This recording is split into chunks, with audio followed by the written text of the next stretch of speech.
Merci beaucoup, cher chevalier de la plume. Bonjour. Je disais bonjour à tous. J'espère que nous le savons pourquoi nous sommes ici présents. C'est dans le cadre de ces conférences de presse qui est dénommée Face à la presse. Face à la presse, c'est une conception de l'association de presse en ligne du Congo, en sigle APELCO. Nous avons élaboré cette émission dans le cadre de recevoir les artistes, de recevoir les politiciens et recevoir aussi les serviteurs de Dieu pour des thématiques précises. Mais aujourd'hui, nous avons une personnalité, ou soit, voulais-je dire, pas comme les autres. Pas comme les autres. Lui, il est un ancien de PRP. PRP, le parti politique du Fémusé Laurent Désiré Kabila. Mais aujourd'hui, il fait partie de la société civile indépendante, voulais-je dire. Il s'appelle Maître Loulou. Avec lui, nous allons essayer d'aborder les questions à ce qui concerne l'actualité politique et les enjeux de l'ère. Personne n'oublie que ce pays a tant de problèmes sociaux. Avec Maître Loulou, en tant que membre de la société civile, nous allons aborder ces questions.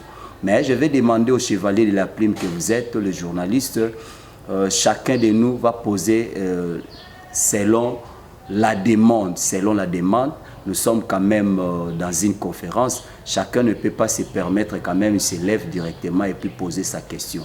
Avant de donner la réponse ou soit donner la parole au journaliste, directement, je vous présente la personne qui est à ma gauche là-bas après Maître Loulou. C'est aussi un confrère Dimitri Bongani à qui je laisse la parole. Ok, merci. J'aimerais bien parler en lingala pour Nazala plus en l'aise. Voilà, je suis le vice-président de la PELCO, ou Association de presse en ligne du Congo. Le Tomi Boro Maître Loulou, et ici, va présenter déjà moi, Mingi et pas ya président. Donc, est-ce qu'on face à la presse? Face à la presse, vous très bien gagné une émission au Bisso, membre de la PELCO.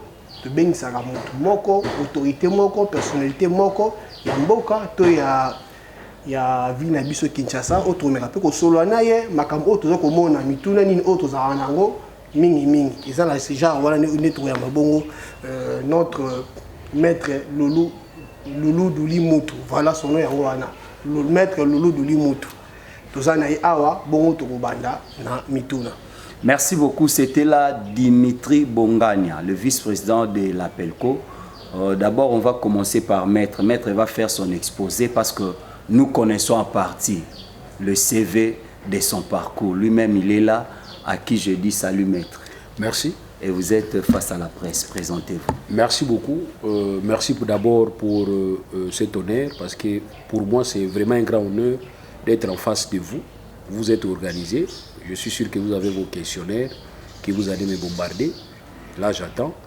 Et vous avez eu l'initiative de m'appeler, comme le présentateur venait tout à l'heure de dire. Vous recevez les élites.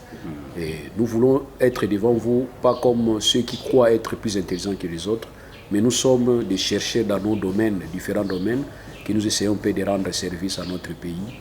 Et je m'appelle Douli Moutou Loulou, je suis enseignant. J'aime d'abord commencer par là parce que c'est vraiment ma première affection. Je suis enseignant, je suis assistant d'un grand professeur, de grands professeurs des universités ici. Je cite messieurs, il veut bien que je l'appelle souvent maître, mais c'est mon professeur, Kumbu Kingimbi, Jean-Michel.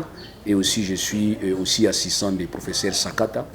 Et voilà, je suis assistant au niveau de l'ILK. Là où j'enseigne, j'ai une charge horaire à Mwanda. C'est aussi mon territoire que j'affectionne, que j'admire comme Jérusalem pour les Juifs. Je suis leader d'opinion, et je vous apprends aussi, j'étais le secrétaire général AI de la jeunesse responsable que je viens de démissionner aujourd'hui. J'ai démissionné, mais j'ai déposé ma démission pour me permettre à ce que je puisse créer une autre structure qui va plus représenter l'intérêt que je porte à mon territoire. Cela ne voudrait pas dire que je vais porter seulement l'intérêt à mon territoire.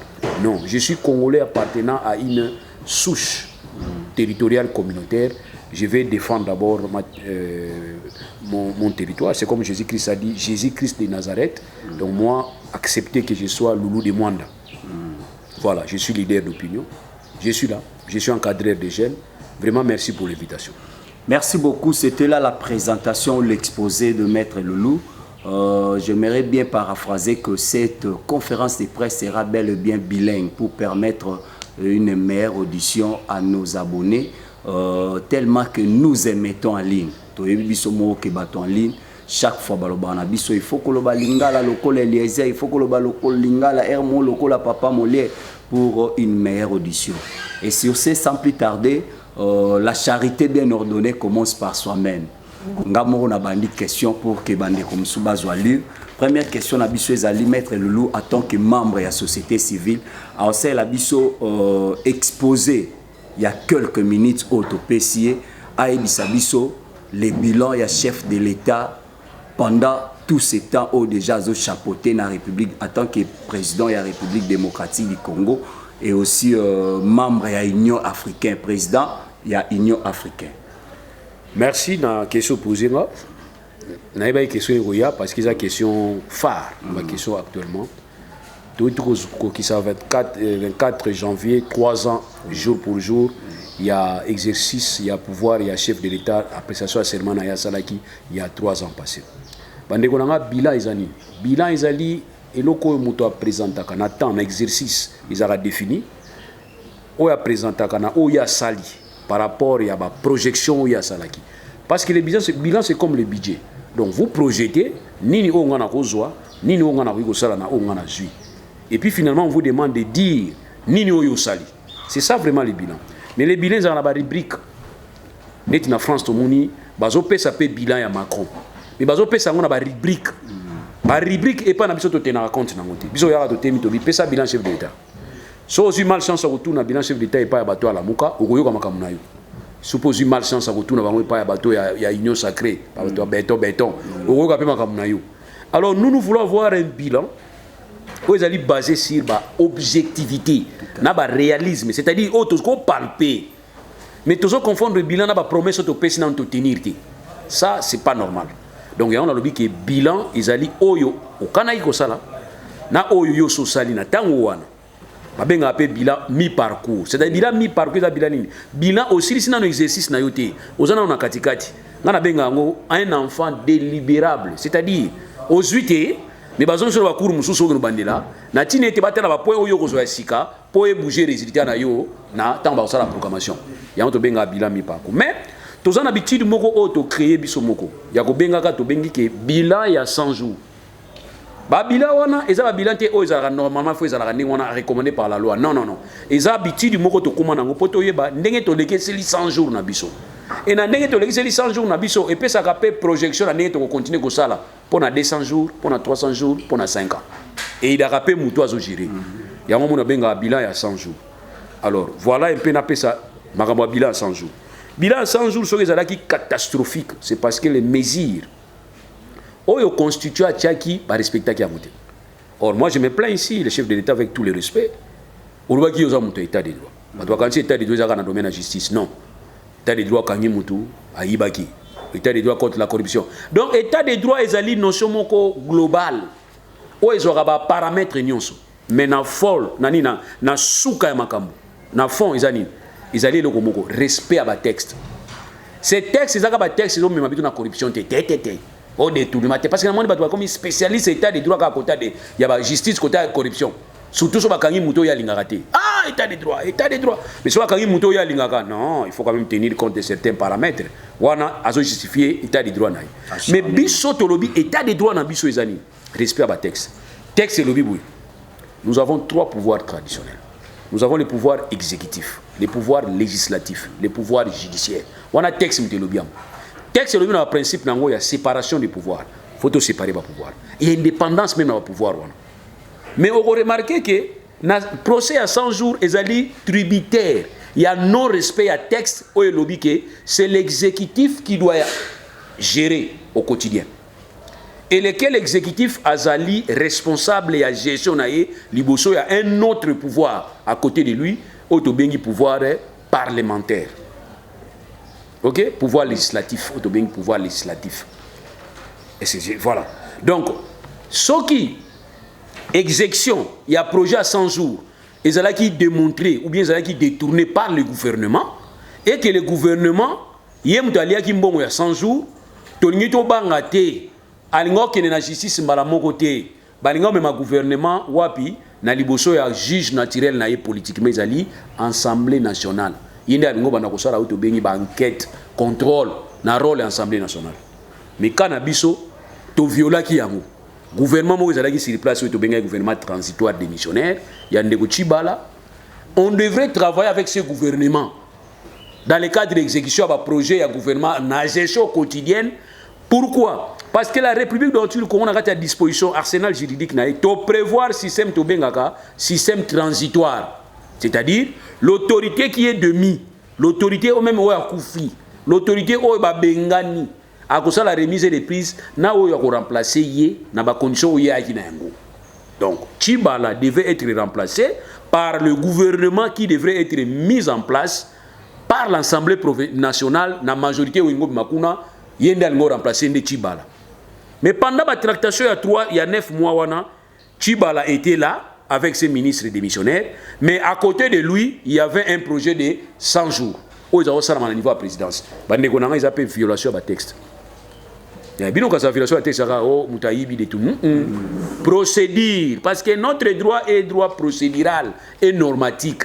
Et nous avons droit na biso, ils ont la norme, ils ont la procédure. Si vous respectez norme, vous violez la loi. Si vous respectez procédure, vous violez la loi. Première violation à 100 jours.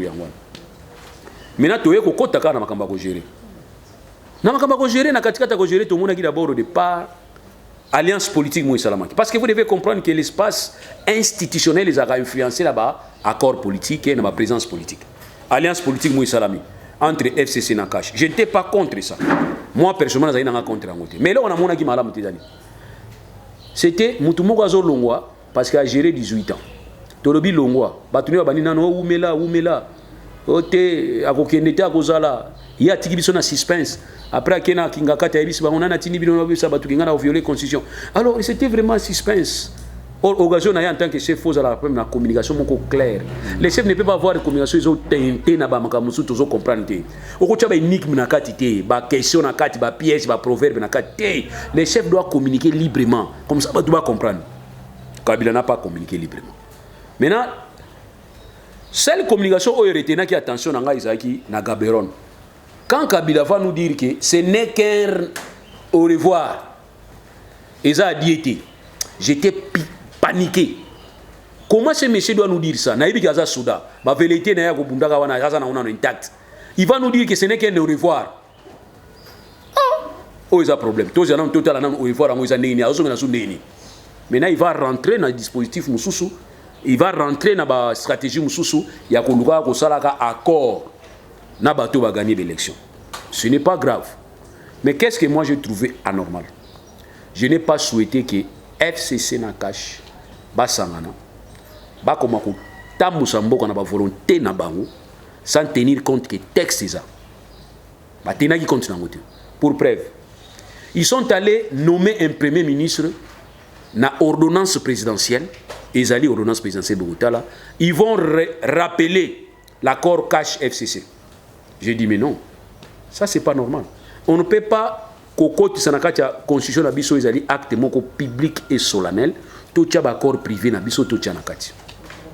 Donc nous avons eu un premier ministre où ezali qui ici a volonté accord ya FCC na cash. Et ça vraiment premier ministre habitué na majorité parlementaire. Mais a outi na ba accord FCC cash parce que en ce moment là FCC na cash basangana qui vraiment té. Mais basangani ka politiquement. To interdire ba touté bossa la force na kati ya parlement, to interdire que mais force wana ezali force moko ba ko rappeler on a kati acte wana j'insiste vraiment muta ko contredire nga place on azati. Donc ça a un problème. Troisième violation na kati ka ba démarche na bango. Loi elobi que le premier ministre c'est lui qui propose au chef de l'État nomination du premier ministre et les cas échéants c'est lui qui propose aussi les révocations. Mais na ba corps FCC cash ce n'était pas le premier ministre Sama Lukonde muta proposé ba ministre wana. Parce que quand on dit proposer c'est toi-même. Oui. En tant que premier ministre bazio na kati ya parlement ba confier aux responsabilités wana okopo na bato moni au travail na bango na ba compétence na bango oyo yebi. Mais je suis sûr, là je ne confirme pas, Sama Lukonde était devant pour la première fois. Il y a ba ministre au bazo travail na ti lelo première fois ezaki na première conseil des ministres à mon avis bango. O azana di bandi. Ah ouais, ça va me coucher parce qu'il y a pas qui n'a été. Bateau ça na bango. Ba nomination bateau na yaki wapi. Yaki na autorité morale na bango. Ça déjà c'est encore un problème. Parce que loi et lobby premier ministre des fois proposé. To bani ko travail. Ba benga ngo gouvernement ba wario. On a benga ngo ba waya waya. Ya ba wario bino benga ngo benga ngo ya ba waya waya. Gouvernement ba waya waya izo sala. To bosani ke toza na problème ya 100 jours nanu esilité ba musuba kanga nango. Bien que mbongo izo monana parce que naeza bino Jamal il a dit que il pouvait rembourser l'argent. Mais total aspect wana te biso kanga bango kanga bakangi Vital Kamerhe état de droit. Nzo ngana le la wana tilelo. Les États-Unis soki mutu ayiba ki mbongo wangani te alobi pa ya juge et pa ya magistrat que mbongo yali magistrat sepelaka. Pour au faciliter nga tâche oyiba combien 50 millions na boko tika na combien 49 millions. Pesa 49 millions tchakuna. Bozo sa 49 millions wana 1 million wana mbo. Kota na location même pendant quelque temps ba to ayiba oyiba za mabe. Mais bona biso no. Jamal abi que j'ai l'argent, je vais rembourser l'argent. Bozo mbongo wana. Tozo na caisse. Mais bino linga bo mona mutu akota na kasho. Wana peut-être ko lobela ko plus tard. Ne to linto mona matata poni akota na kasho. Na ba posa na biso. Et ba tumuso baso ibato occupé bango biso matata poni ko akota na quartier comme quartier parce que to la sabatu ke vraiment je dis mais non c'est pas ça. To respecter procédure. Maintenant na gouvernement ba wario c'est ça ko sala. To yo sala ci benjulu ci ba ci lengelo. Biso quand to ko corriger erreur. To corriger erreur te reprendre même erreur na ba mécanisme moko to zimbo to pese pas mutu. Mutu on peut placer sur bon côté ni côté ya FPI. FPI est à fond pour la promotion des industries. IGF a lobby que FPI on a besoin intéressé ngai parce que makamazo le gakune zo simbate. Moto on a to pesa ki mbongo atelemi. Non, IGF te. Bokene côté mususu. IGF ko tonga kananga et kasai. Ngai lo on a sepela na makambo IGF tonga nani FPI tonga kasai à travers Marcelin. Non parce que Marcela za kasai. Non. Et alobaki ka tonga kasai. Non. Non yango. Mais na lingai pour une fois kasai azwa quand même ne fils qui attend moi par ya mboka na biso parce que kasai pas souffrir trop. N'est-ce pas comprendre? Oui. Donc ça dit na lingai kasai a profiter ndenge nyonso boko pesa mbongo pour kasai a se développer. Moningai naza prêt na soutenir yango. Naza muto na mu Congo. Mais na lingi kasai profiter poani. Kasai na 1960 61 62 bazui batu mususu bayo sai sabango misala na niveau ya niveau ya Kananga ya Katanga. Ba déporté boyoka ka balongola bango na Kasai. C'est pas par na volonté na bango. Bazoi bango na makasi, bazui bango ba yetika bango na Katanga, bosala misala awa. Siko muto yaki aboti abosani ressources abosani origine na ezalaka Kasai. Mais to yebi ko différencier bango kaka mulubakati. To bengo ba mulubakati. Oui. Donc ba muluba ya Katanga. Muluba Katanga sala kati. Ce sont des Kasai bazoi ki na Kasai, ba kino sala misala na niveau. Bon siko tango bozo zo ka ba tu kota Kasai. Boki na ba sala musala na Katanga. Basani ba développer Katanga non? Oui. Bo siko tango bango zo longwa awa zo tika la vide. Awa nana ko développer ngo. Problème à Kasai ya libusu yango. Problème à Kasai. Nzoka Kasai pe dia mesa en fait biloko ezali. O boko ba kino Kasai bo fanda awa bo tonga mboka na bango Katanga pe bo tonga. O ba Katanga ba sayi makasi ti non. Somme dans makasi ta reliate Bible pe lo biango. Alors difficulté Kasai azaki na ngwa. Alors lelo Kasai a su moi passe en or. Il y a comme à la tête il y a RDC. Voilà en tout cas ba bozo on na bino talibino. Heureusement za muluba te. So za muluba bo za tribaliste. Pour la première fois Kasai a eu chance. Il y a kozala un président muluba. Pour la première fois projet moko ebimi. Ebi mama la me bimi na niveau FPI. Mbongo ebi matonga Kasai. Bibozi mbongo na bubungisha.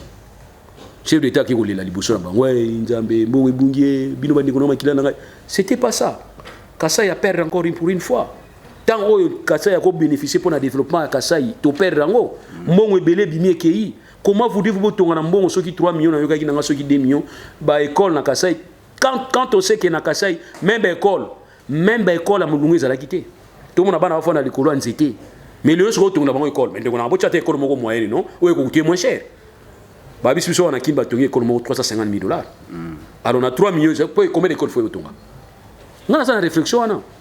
Ça derrière pour ani kolongo la rôle au ya pouvoir les prérogatives ya pouvoir exécutif bozo boa kangona ba cellule na ba individu c'est un problème les lots on a projet il y a 145 territoires tu vas sepeli ça doit 10 millions ba tu sepela na mona ba tu ba sepela mais non c'est cabino bozo commettre encore la presque la même erreur première erreur 100 jours deuxième erreur Chilengelu troisième erreur c'est maintenant développement à la base dans la province. Je suis très très d'accord, d'ailleurs j'applaudis.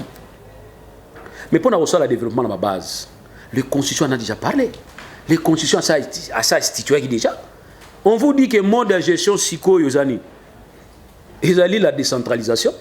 Et la décentralisation, on a la règle, la loi portant la libre administration à la province. Ils ont prévoir des entités seulement, des organes au niveau de la province. Exécutif provincial, dans l'Assemblée provinciale. Et vous travaillez, vous gérez l'Assemblée provinciale et vous contrôlez l'exécutif provincial. Et dans la Cour de compte à ça, IG fait ça, justice à Sali. Si vous avez un peu de bango, vous gérez un ce n'est pas ça. Kabila na batunaï. Avant bakembe. Ba pesi biso esprit à mabe. Ba loki biso. Ba salini. Rétention, retenue à la source. C'est parmi les principes de la décentralisation. C'est parmi les principes de la libre administration de la province. Et le but que les provinces doivent retenir à la source. Bah, on a retenir à la source, et nous le province moko réaliser 1 million de services nyonso DGDA DGI nyonso wana na kati ya province ba réaliser 1 million bo moni yango keza 1 million bolongoli 600 000 botineli Kinshasa bino otiga na 400 000. C'est ça la retenir à la source. Kamatata boyango muzito boyango Kabila boyaki yango bino pe lelo boso boyango mais bozo bisa batuté que bozo respecter constitution té là vous ne dites à personne hein. Mais bien sûr, tu nous dis état de droit. Mais vous savez, ça va tout que vous violez aussi. Vous savez, ça va tout Kabila. Mon mieux, il y a qui ça, Bazu. Batali combien aux dans la province. Bazu $10 000. Bazu c'est pas ma beaucoup, il n'y a pas de gouverneur. Bazu c'est gouverneur, toujours soutenir le Bangate, Union sacrée, quota. Parce que Bazu c'est pas une union sacrée. Tous les gouverneurs Bazu dans union sacrée. Gouverneur dans union sacrée, bah longola ba. Oh Batigaliawa sous l'impulsion. Sous la bénédiction, il y a 10 000 qui ne gèrent la province. So, il y a 10 $000, il faut 400 000. Musique à 10 000. Tant qu'il y a dans la province, il y a des Kinshasa. On a pas d'Israël. Merci beaucoup. Mais il y a un bon bino. C'est quoi l'Assemblée provinciale qui est gouverneur qui nous a l'air. Si on est là où ils ont bien été gouvernants, ils ont bien été gouvernants provinciaux. D'autres ont été poignés. Oh, bon, ils ont été. Bah, entrée, ils ont été. Oh, bon, malgré le tchèque, il y a un bon auto, on a dit ça combien. Alors, on va péter. Conflit bandit. Il y a un besoin d'instabilité à la province. Mais dans le cas où l'État conscient à prévoir une institution, on doit bien à la conférence des gouverneurs. Dans le cas de la conférence des gouverneurs, il faut pas l'oublier, il y a rétrocession, il y a autonomisation, il y a. Qu'est-ce qu'il y a péréquation pour la province où ils ont la difficulté dans la conférence des gouverneurs. Mais deux conférences des gouverneurs de Salamina, RDC. Dans le temps où il y a Fachi Béton, dans le temps où il y a État des droits. Deux. Première conférence des gouverneurs, ils ont adhésion à la gouverneur de l'Union sacrée. Première conférence des gouverneurs, thème ils ont adhésion.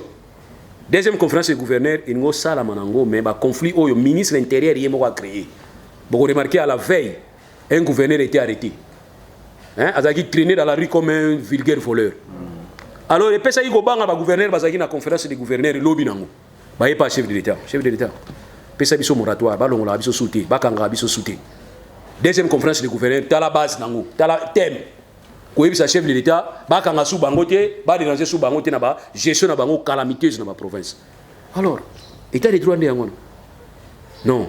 L'État des droits, c'est une conception large. Oui. Et état de droit, c'est la justice. Bon, dans la justice, ça n'a pas bien quoi coupe. Coupe. Ça a marché, mais ça a coupe. Donc, ça aussi bien aux autres qui s'abattent. Il y a des autres qui s'abattent. Ils ont payé. Aux autres, ils ont ça le savoir. Les embellis à minimi balé. Voilà. Merci beaucoup. C'était là, Maître Doli. Je crois que par rapport à exposé à Maître, on a quand même des questions. Oui. Et voilà. Merci, Maître. Maître, Malando Penda Nabokebi, na Suksama Moukie. Question liboso. Balandi a expliqué biso no bilan ils ont la rubrique nango. En termes de pourcentage, sur le on peut sa pourcentage na ba lobi misi moi ba perte mo boy.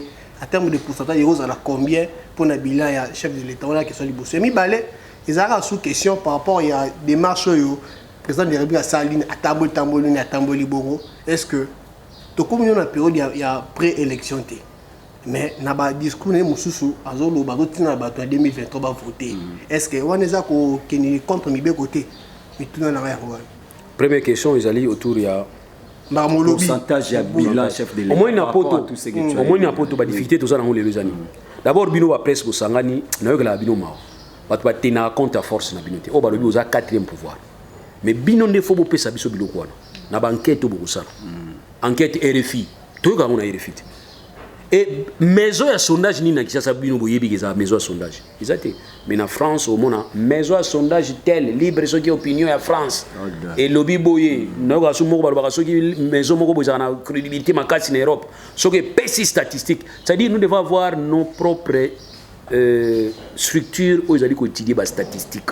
C'est très très important. Comme ça, tant qu'on va faire sa déclaration, yo journaliste s'est inspiré na bango, ngapé leader na s'est inspiré na bango, même pouvoir en place s'est inspiré na bango, opposition na peuple va s'est inspiré na bango. Mais pas na biso ils ont raté. Le bilan ils ont fait ça et pas nani. Il y en a biso tout à l'heure. Zo micro, besoin na micro. Kutana ga na mutu moko ya béton. Tout na bilan ils sont nions sur ya kitoko. Ba mo futa biso. Moko uda ibisa ngake gratuité. Ngana vidéo, ngana ndo futa. L'église catholique peut baper sa statistique. Ezali confession religieuse et pessi par rapport ya ba donner au bazanango. Mais biso lingaki ezala mon église catholique to commissaire on dirait opposante na biso ceux qui to commis na pouvoir. Mais to commission le rôle partenaire na biso ceux qui dans opposition. Église catholique ça dépend de ngozo dingilai. So mon église catholique a dit que oh ma béton c'est bon. Batu nyonso ya union sacrée ba comme église ba on ça l'église catholique. Au monde bato ya la muka ba bito lo mo église catholique. Bon so église catholique ba que ba élection o exemple qui to côté ndé bozo kende bo bien té. Batu nyonso a pouvoir na kota so église té na olia sous communion té. Au moni alors ya on lingi je ne prie pas au Saint-Choléo voilà bon. Voilà. Donc ya pour la tout simplement que à ce moment-là c'est que église et le bible kamo ils qui sio. Mais to lingi sur ba structure o ya li reconnu mondialement et des biso na statistiques. Et oui, ça biso ndenge. Mais ngai mo na zo mona. En tout cas neto okene na liro eza ki to côté. Deuxième question, combien réponse. De pourcentage? Toi, on a besoin de pourcentage. En tout cas, tu as un pourcentage. Non, on peut ça pourcentage. Non, mais il y a une délibération. C'est délibérable. Mais FCC a déjà hésité. FCC a hésité. Côté rouge, rouge, côté blazati. Ba blé mouké zali. So ba sali ba repêchage na bango bien. Ba koki na bango pe cause la délibéré. Mais ma ben na bango zani bazolo ba trop, ba osala rien. Bazo ya bu tala blé ngabi o za faire mon ango blé. Pour ni o bon ni makambe bongi. Mort de na discussion ici ngako. Gratuité c'est effectif ngabi so c'est effectif c'est za ba côté mususu. Ngana to fotela moi na classe. Moi na ngana to fotela classe. Na fouti pour ni parce que ba école be inga ebi ke to so na tete bundati. To so ngane to za giliboso. Bango ba quand c'est échec na bango, c'est échec na bango te. Vous avez tenté, simbité mais bon continuez à tenter, c'est ça la force. Mon frère ngana tanga na bané 90, 91, bané, na vous avez diplôme na 92, 90. Tous autant na mabélé. Ah, en école Morezalia, école comme à Dialanda. Dialanda, je connais. Tous autant la place à mabélé. Quelle la place nanga? Procès-moi télé moi ça mutu. Ah, petit boy la bande boy la mabélé. Et c'est une situation, est-ce que bien nous avons dirigé beaucoup? Non, et cette situation à Kala. Alors quand vous avez une volonté de faire ça, et simbité, le bac est simbité. Mais toujours bunda. Mais bon, on va dire, simbi, gratuité, simbi, qui m'y en a, c'est simbi. Oh, mais bien sûr, tout le monde a été. Bon, mon aga, au besoin, mon awana, beaucoup de messages. Merci beaucoup. Ouais. Deuxième question. Sur le chef de l'État Tambol. Bon, chef de l'État, premier année. À Tambol, il va côté à Kendaki. Mais ailleurs, il y a des gens qui côté à Kendaki, bon, va se balayer. So, il y a un ngo Kendaki. Monsieur le journaliste, Moutou Azali mieux informé que chef d'État Azati. Ça va, je ne suis pas informé. Kolba Soubouiti, Tika. Ça l'a rassemblé, oui, ça va, on va voir ça, on va corriger. C'est comme ça. Mais oh, je n'étais pas informé. Oh, on retient quand même Baram et pas Nino. Mais moi, on m'avait dit que Bakata a une société à Minene. Oh, maman, beaucoup de problèmes. Comment les chefs d'État sont combattus à côté de l'Okinité? Na côté de l'Outité. Il y en a un petit peu de pilote a combat viol Nicolo, Abani Golila. Tu tout nini. On a compris ce que tu Okinité. Si vous biso, si vous passager, tu fais tout, tu as calme. Merci beaucoup, maître Topesi. À répondre à bien. Dans le pays, est-ce que ça a ça pour l'élection totée? Mobutu tanga salaki ba consultation populaire akendaki brisquement na place mususu tanga salaki nani ba auto bengaki ba consultation populaire puisque avant que Mobutu azo la décision de démocratisation asalaki semblant kotambola Zaïre Mobimba place à qui n'a pas bisa batuté on n'a pas Mobutu a commis na kata province mais le président biso okende neti mwanda okende mwanda nazo ya mwanda babani kotonga kobungisa banzela kobwaka bamai nawe biso mona kate po ni za chef d'état so to le kanzela wana fo bungisa nzela wana oh fo botika ngo ndengona po amona ke nzela za bien te to bungisa nzela mais bango babongisa batie ba penti ba show so yebe chef d'état so to le kato tala bwa mboke zokola nzoka ye tozali na 37 ans na kati ya opposition ayebi biloko wana akoko na faiblesse biloko wana te chef d'état bi goma kamiso ka musu na so yibati to isaki kolobaka ndenge wana te ya na lobi ke otambola ndenge wana kolobaka pona chef d'état ba kobenga ngo campagne moko précoce mais les chefs d'état ça la campagne chaque jour sans kaloba yango chef d'état oza na pouvoir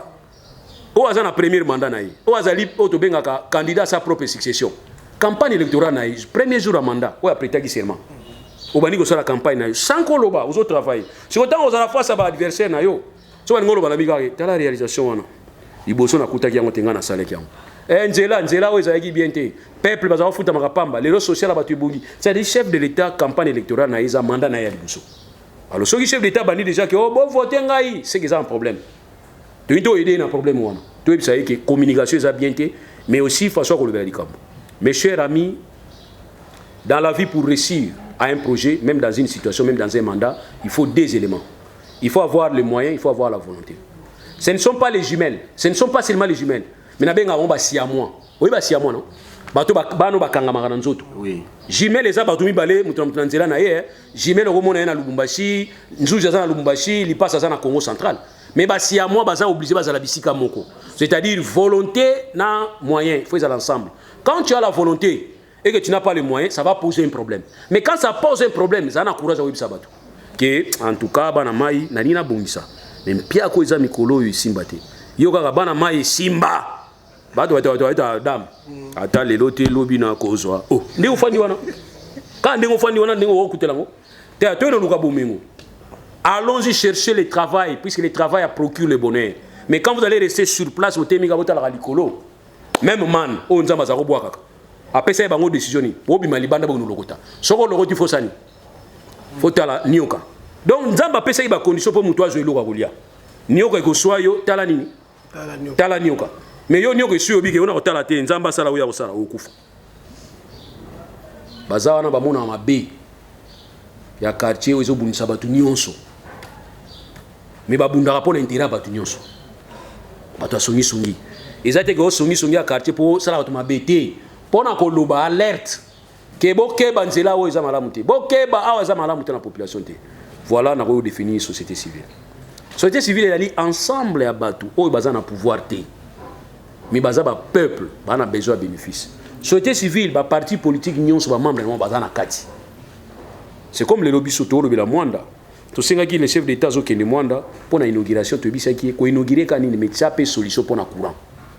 Mon frère, tu sais que le chef de l'État, il y a chef d'État parce que tu sais que c'est courant.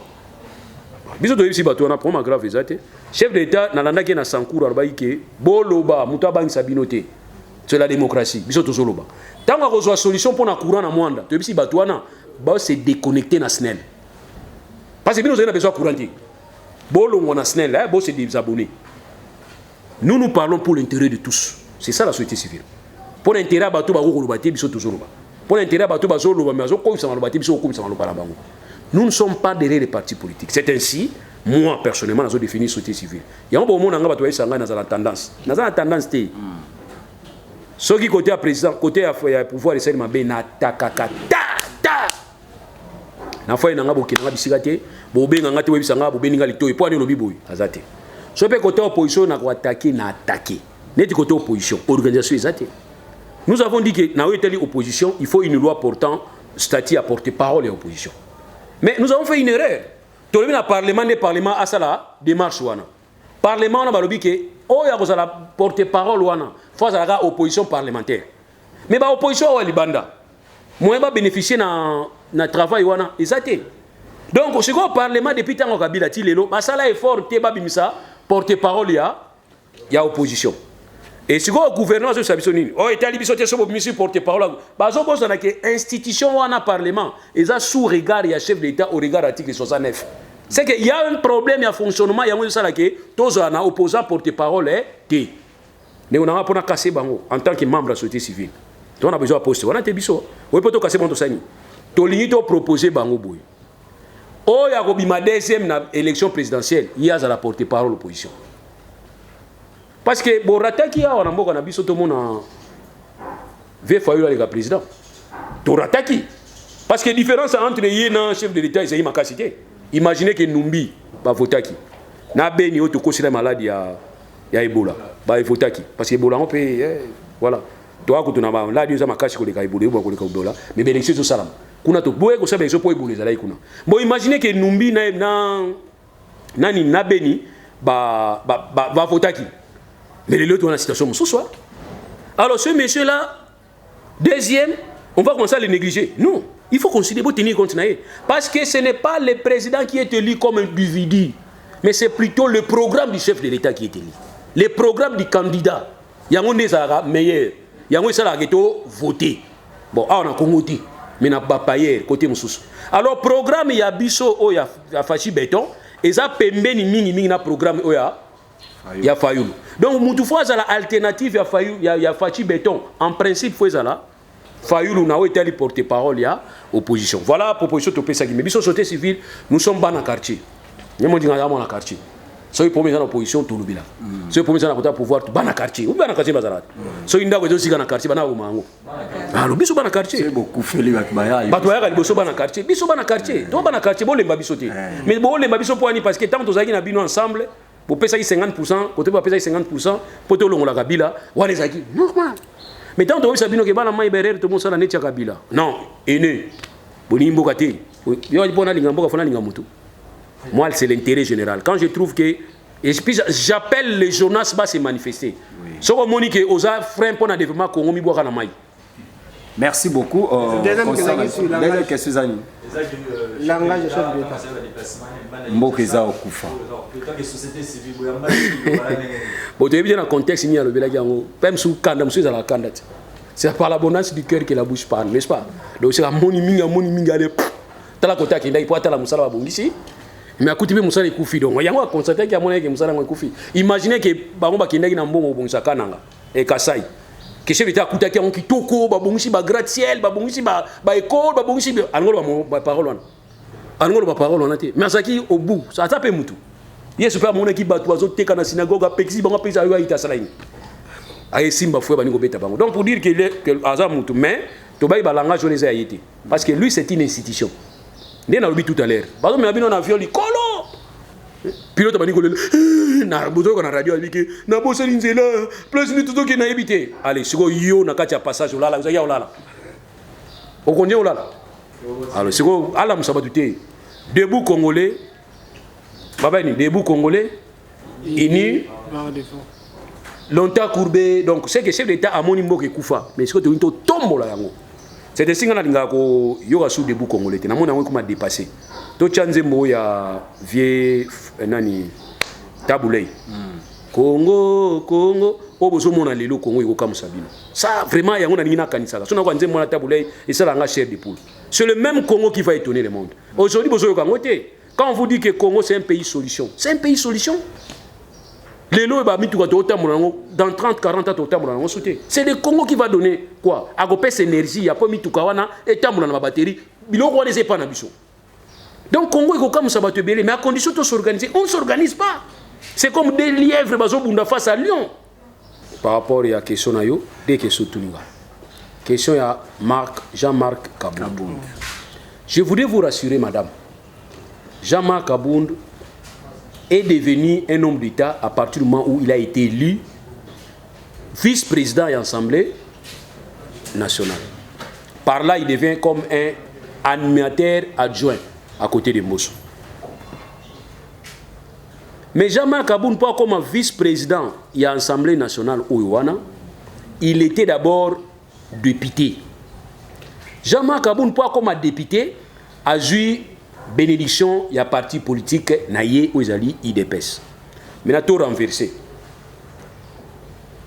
A commis membre IDPS pour ani, pas un membre IDPS. A commis député pour ani, IDPS n'est a commis vice-président pour ani. C'est parce que va voter na kati ba député. Je voudrais vous faire comprendre ici, Jean-Marc Aboun, vice-président et l'Assemblée nationale, ce n'est pas par la volonté de l'IDPS.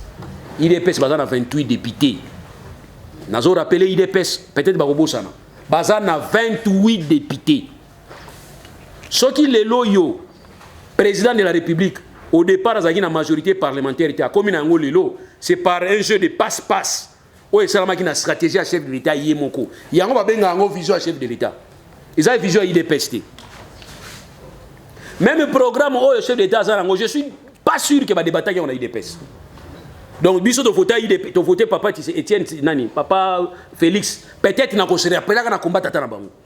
Et qu'on va peut-être qu'il n'y a pas de valeur à Tata Nabango.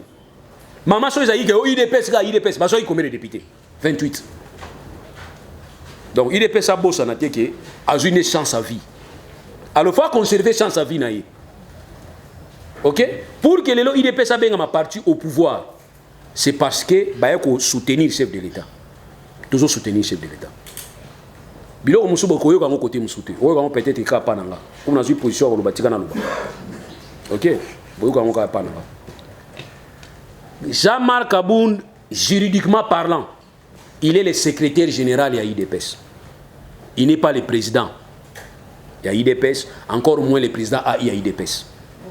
Il est le secrétaire général de l'IDPS. Quand vous le forcez à démissionner de l'IDPS, je peux vous conseiller à renoncer à l'intérim. À renoncer à l'intérim à l'IDPS comme président AI. Parce qu'il ne peut pas démissionner comme président AI à l'IDPS. Il y a ça provisoirement. N'est-ce que vous comprenez? Ça provisoirement. Titulaire na yazali. Il y a des simé. Parce que na niveau président c'est l'IDPS, vice-président c'est l'IDPS, exacté. Et ça président na secrétaire général. Jean-Marc Abounda c'est secrétaire général. Mais il y a simé. Intérim, il y a président ou hasard indisposé sikoyo. Est-ce que c'était normal de nommer par un mandat spécial? Non. C'est automatique. Si le titulaire n'est pas là, c'est l'adjoint. L'adjoint peut être une autorité dans l'administration. Ou peut-être Azolanda ou Azala qui a ça. Azo assimé kakaba intérim, azo assimé. Madame intérim est éternel dans Congo. Ailleurs, intérim est éternel. Intérim est en temps, c'est temporel. Ils ont pour un besoin, pour remplir le besoin, on n'a pas couvrir titulaire à Zate. Couverture à titulaire. Le chef de l'État aujourd'hui était le président de l'UDPS. Nakatia Congrès, il y a un président, Félix Tshisekedi, et deux secrétaires, ils ont Jean-Marc Aboun. Félix Tshisekedi a eu chance. Il y a un mandat 5 ans. Pour lui, mandat combien il y a pas naï? Tant où il y a comment qui président, tu vas éviter. Il y a 4 ans. 4 ans. Pour ça, il y a une année. Il y a 4 ans. Si vous avez un calcul, 4 est à 5 ou bien 5 est à 4. 4 est à 5. A eu mandat il y a 5 ans, comme chef de l'État. Mandat paye à Mounini. Est-ce que ça, on a besoin de préserver le mandat 4 ans? Si 4 ans, il y a mandat à niveau IDP, c'est aussi là. Ici là. Mais à côté de la une année, il y a un mandat comme chef de l'État. Article 96. Dans un article 96, madame, tout le baraté qui nous cantonné et où tu n'as moutou nanga. Et ça a été au constitution mboka na biso. Article 96.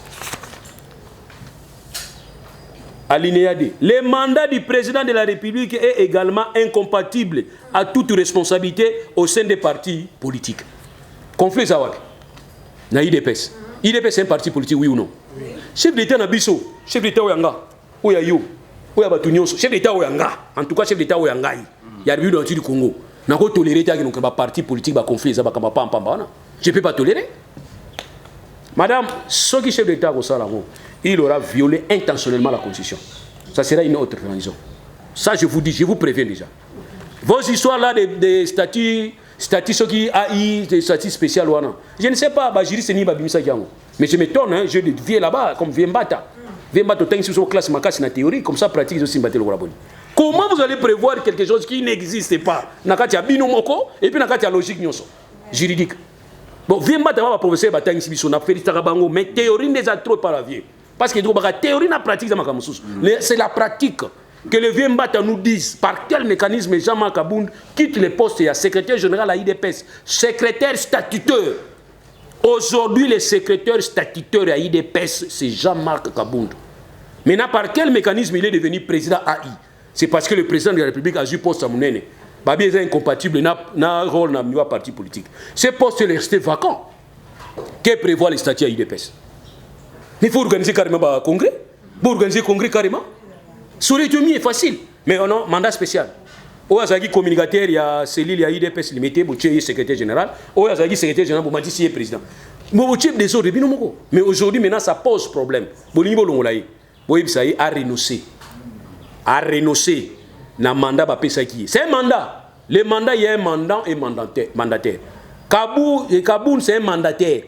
On lui a donné un mandat par le mandat qui est le président actuel. Or, le président actuel ne peut plus parler au nom de l'IDPS. Lui-même, d'ailleurs, l'a reconnu. Je ne suis plus le président d'un parti politique. Je ne suis plus le président d'une tribu. Alors aujourd'hui, nous voulons qu'il puisse réaliser Malubana Ewana. Voilà pourquoi on a vu, madame, conflit à IDPS, c'est un conflit interne, c'est vrai. Mais il va institutionnaliser pour rien. Et je les préviens. Si vous faites une erreur, il y a un conflit. Vous avez une rentrée parlementaire. Vous allez voir que vous perdez sous contrôle la majorité. Ça, je vous préviens. Parce que les députés n'ont pas besoin de baza bampuna be bampuku nakati ya bateau soki bateau ezozinda bateau liboso bakima eza bampuku baza makasi na kokibata na pe musika. Martin Fayulu s'est prévu aujourd'hui na Lisala pour na meeting. Tant le président Facha Sali va tourner na Kasai et l'obami keza pré campagne au Azosala et yo tant que agent de société civile qu'est-ce que amis balé au Martin Fayulu au sala pe eza pré campagne ou bien azana droit na au sala. Voilà première question. Deuxième question. Attends que Moko Yamibe, que Moko a société civile, que prévoit la loi? Est-ce que Joseph Kabila Kabang a connu que Zonga en 2023 a postulé en tant que candidat président ou bien Mibe Kolobi qui a Zonga Kalisouté? Bon, première question, on a eu tout ce qui Martin Fayulu ou Yazosala. Bon, Nania tout n'a pas tout basé na bana Miki Nandago. Ngaza mwana mwana Nandago za sona longoli sapato a super le colonel à côté dans sapato nanga. Mais na mazo ganga l'habité c'est normal. Azola l'exemple nanga. Oui. Voilà, on a pris sur réponse. Oui. Alors pour la deuxième, on a pris sur réponse. Pour la deuxième nini, Kabila fois en volonté. Il y a eu ça batune vérité, les lots que ngai na besoin à sauter. Fois en vérité, azana courage à Lubango. Parce que la loi ne se doit dans les travaux préparatoires les alaki. Même dans l'article 70, on a trouvé que le chef de l'État reste en pouvoir jusqu'à ce que Bonabo. Et mandat chef de l'État une fois seulement. D'après Yobachaki, une fois seulement pour l'année. Une fois seulement pour l'année, c'est trop. Pourquoi insister Makasibou? Pourquoi 70 ans. Le président de la République est élu au suffrage universel direct pour un mandat de 5 ans renouvelable une fois. Une fois. Faut tchaka une fois. Seule une fois. On va tchaka combien? Une seule fois. Alors, français en c'est facile. Français ça n'a pas conscience facile. Ça ne bisonné toi miti amabe. Tu n'as pas interprété en mabe. Vous comprenez? Ah on va faire le c'est le va tchaka une fois. Il faut tchaka 5 ans renouvelable une fois. Voilà c'est bon. Donc renouvelable une fois. Au gros ça 2 ans na yo l'exhibition bosani to bosani yo yo sont dans 4 ans, to dans 8 ans.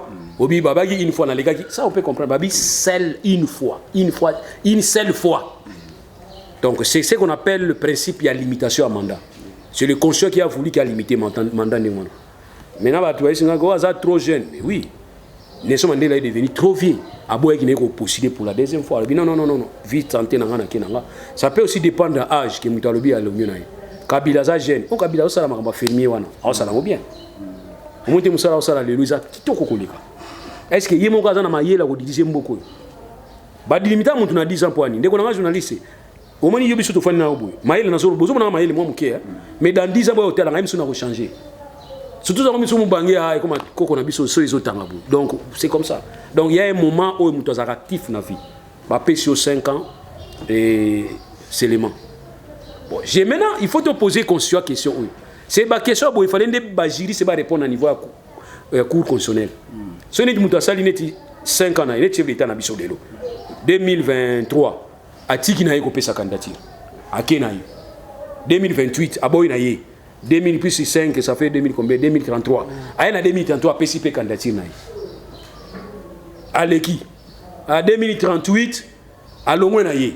À 2043, à Tikinaï, en 2048, à Copé, ça sous pour troisième, parce que là, sous fouetté, au moni, conscient n'a pas fois loba, mais nous avons un béné très clair. Constitution béné le chef de l'État 5 ans renouvelable une fois une fois na kati ya vie na ye. Ba préciser. Au ça la gymnastique on a pêché tout à l'heure. Moi ça lango ezate. Ba yebisio que mandat na yo 5 ans une seule fois na vie na yo. Donc tout cet espace est allié, on a mon espace moi ça. L'article 70 dans mon vie de Moïse. Voilà. On est on a katikati. Le président de la République est élu au suffrage universel direct pour un mandat de 5 ans renouvelable une seule fois dans sa vie. To baxika on a dans sa vie. On est espace où senga ba baba ki sa awa dans sa vie. Comme ça ba décision boito ça la ngosute. Bo yo msiko yebsanga na. Kabila soko yo kanga. Yebsanga na ro sa suni. 18 ans simbité. 18 ans au Kangami Sunati Sekedi pour tenter les sous bima et simbité ba bengani bino. 18 ans, nakati parti politique na bino mutu muso à cause de la président Azati. Quel parti politique ngo? Mais ba désigner Chadari quand même. Oui. Chadari ba désigner kai. Nani a désigné qui? Yé mon autorité morale. Est-ce que le parti politique na autre question quoi? Aujourd'hui on a aussi les jeunes Jimmy Ngalasi. Est na toute une question. Est nakati ya démocratie. Na ba parti politique loi portant organisation fonction à parti politique. On vous a dit que l'autorité morale faut désigner un candidat. Makambo est au chef d'état salaki makambo ya mandat spécial. Quand on a l'autorité morale. On ngo bima au mandat spécial na tikeli. Siko tango yo bima tikeli ba mandat spécial. Kabund a saleli caprice na ye. Pour Kabund a profiter nango. Tant Kabund a saleli na on a siko yo chef d'état au commissaire d'état lelo loba. Article 96. Babi comme Kabund a auto ça droit bino bato droit bo soutenir ye kaka d'une manière ou d'une autre. Kabund a salaka droit na ILK. Na bi comme na 13 na 3e. Eza Kabund, Eza Francis Kalombo. 2 personnes. Je le dis devant témoin. Ce que Zalinde, classe Batangi Lelo, Majuma Yele Wana Bazanango, c'est que formation à RDC Zakito. Ça, je vous dis. Nanibo Zongo comme scoop Bopé Sangona Batunyoso. Kabund na Francis Kalombo. Ce que Zaliki, Mayele O Bango Bazanango, ba université à Koundé Pesango, contrairement à Marcelin, à Zoaki en Suisse. Je vous dis la vérité. La RDC Tangsi Batou bien. Na sista na nini na travail défense ya Francis Kalombo. J'ai assisté quelqu'un on a apprécié qui. Na assisté na défense au bolobeli mingo ya Kabund. Wana za na deuxième graduat. Na landi défense na yeti na suko na fandi boy na bike monsieur o azama yele. Siko biso ba défense musutu assisaka ba petit na biso mususu. Soko baniko yoka fo bana ba petit balobaka late. Balobaka la papa te petit. Tu banana wana. La grand-mère, petit papa na la papa, te oh notre la papa, nous devons défendre les droits yo. Heureusement que ce droit est un problème terre. C'est dans les médecines, il y a un ministre Moïse nous a dit fois à la dire dans la médecine. C'est comme mutane on peut essayer que oh allez c'est rodage qui nous font la mutu libom. A fond mutu bon très médecin. A bossa ni côté ba tchara bistouri, a bossa ni côté a tout na professeur ba tchara ngo voilà problème. Ou bien ça la stage licolo avion. Ba no biso to tangisi lelo, o biso to tangisi lelo. Au PC avion kumba avion car après on PC formation avion na bali ko kumba avion na matete. Mais Kabund, je le dis honnêtement, Kabund et Francis Kalombo vraiment ceux qui ont couru au binu butanga ki na Kinshasa car na kin la défense na landaki et puis il faut suivre Kabund même quand il défend à niveau ba institution vous sentez que ce n'est pas un étudiant de 3e qui parle graduat to yebi ba étudiant na biso to yeba ni non na ndi bozo tindi la biso bango na ba 60% 70%. Nga tu na question monsieur tu es là oui avec combien de pourcents? 85%. Na s'intéresser na yo. Pour na bigo dans mayele. Ta on a mege bo papa. Hein? Na moni mutu mo ndie ozo na do tuna makambo yo kana mte. Mais moi na zo ki 85% 90% na primaire na secondaire yé bati nelinga. Donc pour Kabund et pour nani na zo côté la bangote. Kabund c'est un comportement mabe azalaki na ngo.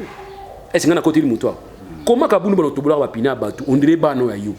Batu bazo sala ningo na kala ezali bana Mobutu.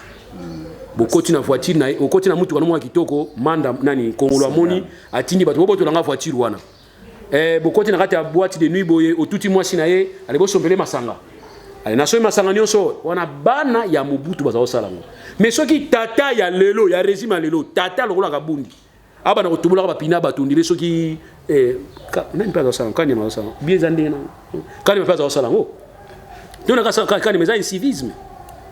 Il n'y a aucune loi où prévoir sanction pas à chauffeur à côté d'Anzela Mabe, battu pour la pini na yaonoki. Bon fout ça bon mande bon kanga bon c'est bien. Et Kabund azali lelo victime ya baerrer na. Mais Kabund lelo a combiné on a faute isa ya biso.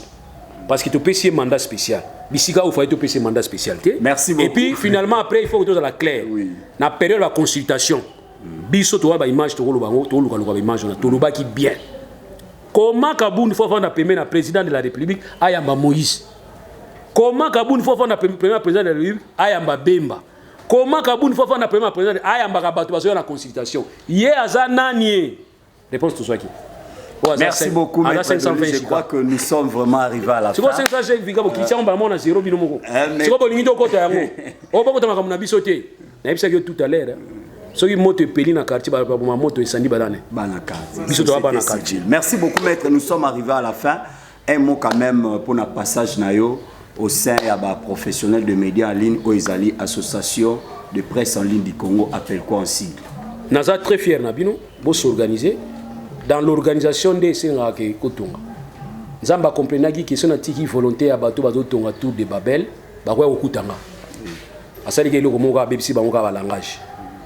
Place babi ki zo mebima, ki nyang ebima, na ki baki solongo, na baki yombe, na baki baluba, place ebima. Yo zo senga sikoyo marteau na mnoka mboka na bino, ngana ezolo CT. Tango sengi CT na elio birin. Ya moni bato tour de Babel et Simbagité. Boza na langage moko, boza na langue moko. Langue nabino na la sabino le ezali RDC. Donc nous devons parler que pour l'intérêt de la RDC. Vous allez remarquer que nzamba ko pamola bino. Je suis avec vous d'une manière ou d'une autre. Oui. Merci. Merci beaucoup amis internautes, merci à tous les chevaliers de la plume. Je crois qu'on était avec Maître Loulou. C'est pour la toute première fois que Toyambaye na face à la presse Oezali conçu par les professionnels de médias en ligne. Mais la dernière fois donc Luka de voix et moyens chaque fois que actualité zobeta koko ezo sonné na terre na biso Oezali République démocratique du Congo. Toko Luka Maître Loulou pour que to panzali sous un tekende na lobaka pe to beta ba les à côté na ba les à quatre na pesi merci na ba chaîne nyonso Oezalaki merci aussi na balandi nyonso bazolanda biso tika ete zambalola apambola biso bye.